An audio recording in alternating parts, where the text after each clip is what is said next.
Restez avec nous. La ville de Dubaï aux Émirats Arabes Unis abrite demain la rencontre amicale entre les léopards de la République démocratique du Congo et les lions de la Mésopotamie de l'Irak dans le cadre des journées de la Fédération internationale de football association. Près de 300 infirmiers et sages-femmes ont pris l'engagement d'améliorer les soins de santé, surtout maternelle et infantile, à l'occasion de la tenue de leur 3e journée scientifique dominée par la volonté de réhabiliter leur profession. Les relations entre Kinshasa et Bruxelles sont dans un état tourné vers l'amélioration à la lumière de la promesse faite par le ministre belge de la Jeunesse de voir la communauté française de la Belgique s'investir dans l'amélioration du social des travailleurs congolais. Bienvenue à tous. Avant de développer l'ossature de cette édition du journal, retenez des ordonnances ont été signées hier par le chef de l'État sur la mise en place des mandataires dans certaines entreprises du portefeuille de l'État. Il s'agit de la SCTP, de l'OCC, de Congo Airways et de la SOCIR. Je disais que le ministre belge de la Jeunesse s'est déclaré hier disposé à faire intervenir la communauté française de son pays dans l'avancement du social des travailleurs congolais à l'issue de ses entretiens ici à Kinshasa avec le vice-premier ministre en charge de l'Intérieur et Sécurité. On parlait notamment il y a un protocole d'accord entre la communauté française et la République démocratique du Congo. On travaille beaucoup sur la prévention et donc je suis venu m'entretenir avec monsieur le ministre de toutes ces questions très très importantes pour nous et de voir la meilleure manière dont la communauté française peut être aux côtés de la République démocratique du Congo pour avancer avec tous les travailleurs sociaux, avec tout ce qui se fait au niveau du social ici à Kinshasa. Et je trouve que c'est très bien. Et donc voilà, la communauté française est un partenaire fiable et c'est un grand ami de la République du Congo. Dans le cadre de la promotion des institutions d'appui à la démocratie, la Commission nationale des droits de l'homme pourra être opérationnelle d'ici peu si l'on prend en compte le contenu des entretiens d'hier entre le comité d'accompagnement de cette commission et le président de l'Assemblée nationale. La Chambre basse du Parlement prendra comme critère de désignation les compétences et équilibres provinciaux. C'est l'une des matières inscrites dans le calendrier de cette session de mars à l'Assemblée nationale. L'installation des animateurs de la Commission nationale des droits de l'homme.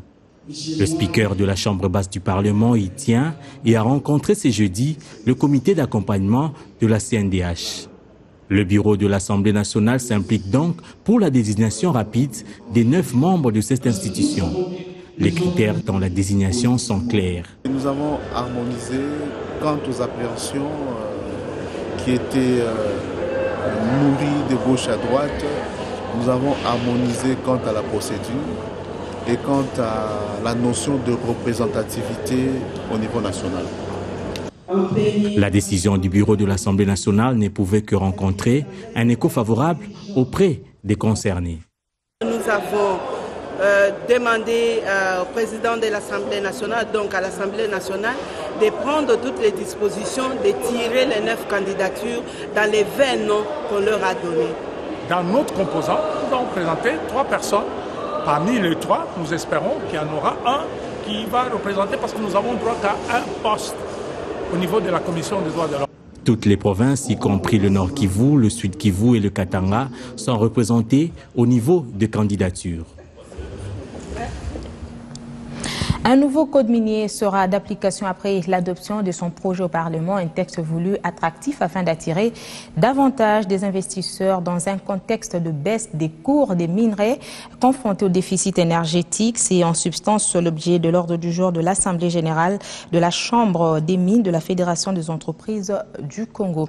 Du code minier aux finances publiques, des stratégies pouvant permettre à la population congolaise d'avoir un accès facile aux services bancaires et de disposer des informations nécessaires sur ces services ressort des conclusions d'une étude initiée par le ministère des Finances et présentée hier.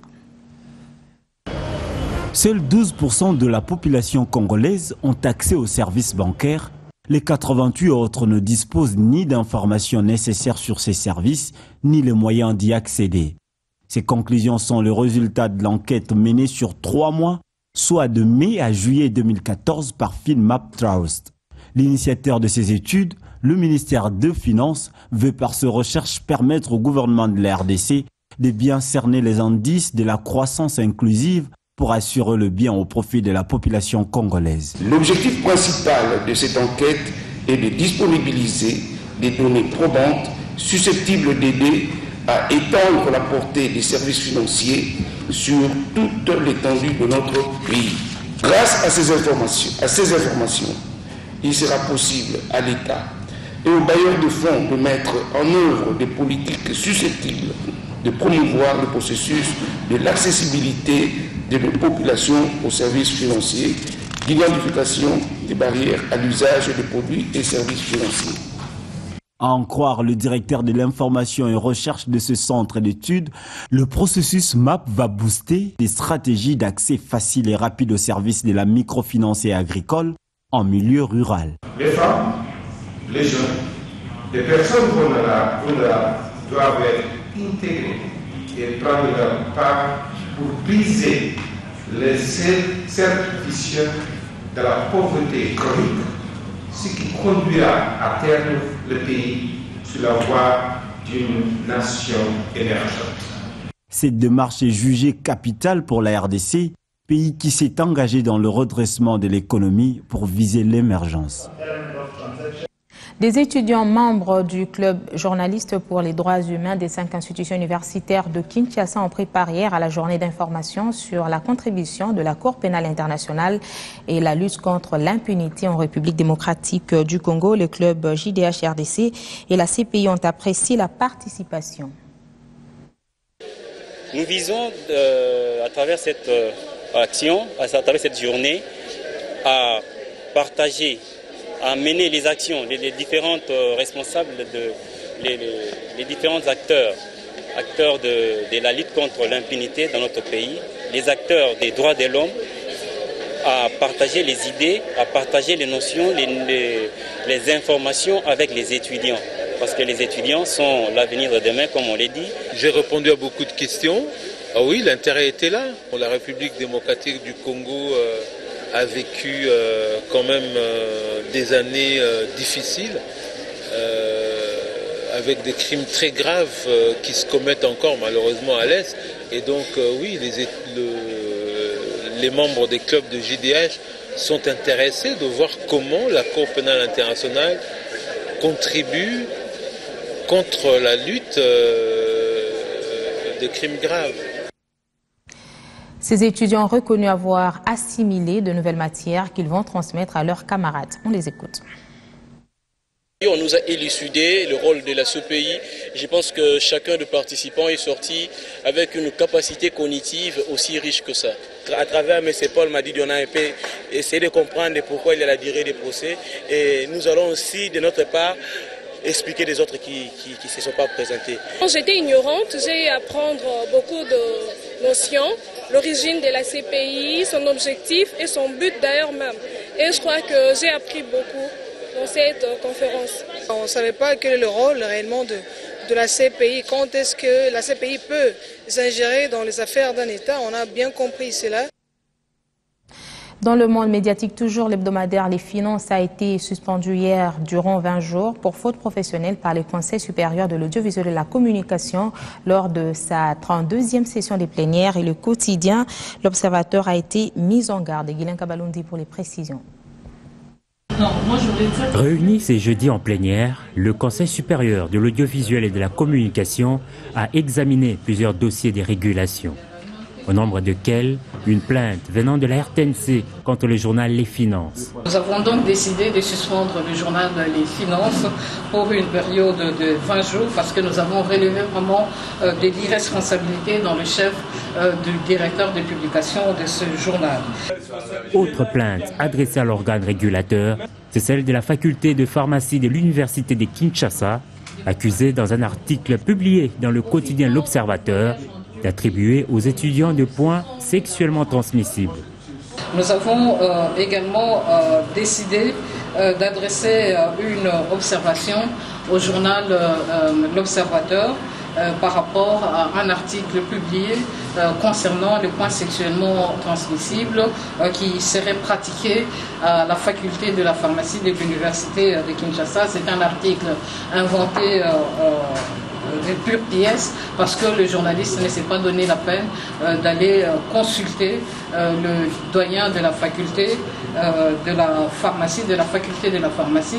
S'agissant du recours introduit par la télévision Molière TV pour son émission Yababola, les conseils jugent recevable ce document, mais non fondé. Enfin, le CESAC a annoncé qu'il devra très bientôt soumettre le rapport de ses activités au Parlement. Regagnons Kinshasa où s'est tenue hier la 3e journée scientifique des infirmiers et sages-femmes de la RDC avec la participation de près de 300 professionnels qui ont débattu de la problématique de la réhabilitation de leur profession afin d'améliorer la qualité des soins, surtout ceux dispensés aux femmes et aux enfants. Quelle formation pour les infirmiers et sages-femmes en RDC, supérieurs techniques ou universitaires professionnels? Cette 3e journée scientifique des infirmiers et sages-femmes de la RDC avait un thème non seulement interrogatoire, mais plutôt interpellateur. Il faudrait que les experts justement se prononcent cette question-là. C'est le sens même de la réflexion.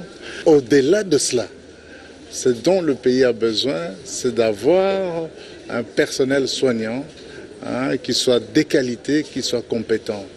Une 3e journée organisée par l'Institut supérieur en sciences infirmières. Près de 300 infirmiers et sages-femmes de la RDC ont échangé avec des experts venus de l'étranger. Le but est d'améliorer la qualité de travail de ces professionnels de santé. Si on a une loi pour les sages-femmes, pour les infirmières anciennes ou mises à niveau, sans que l'on voit quel est le personnel dont on a besoin au pays, on va encadrer un professionnel qui ne donnera pas nécessairement les soins dont la population a besoin.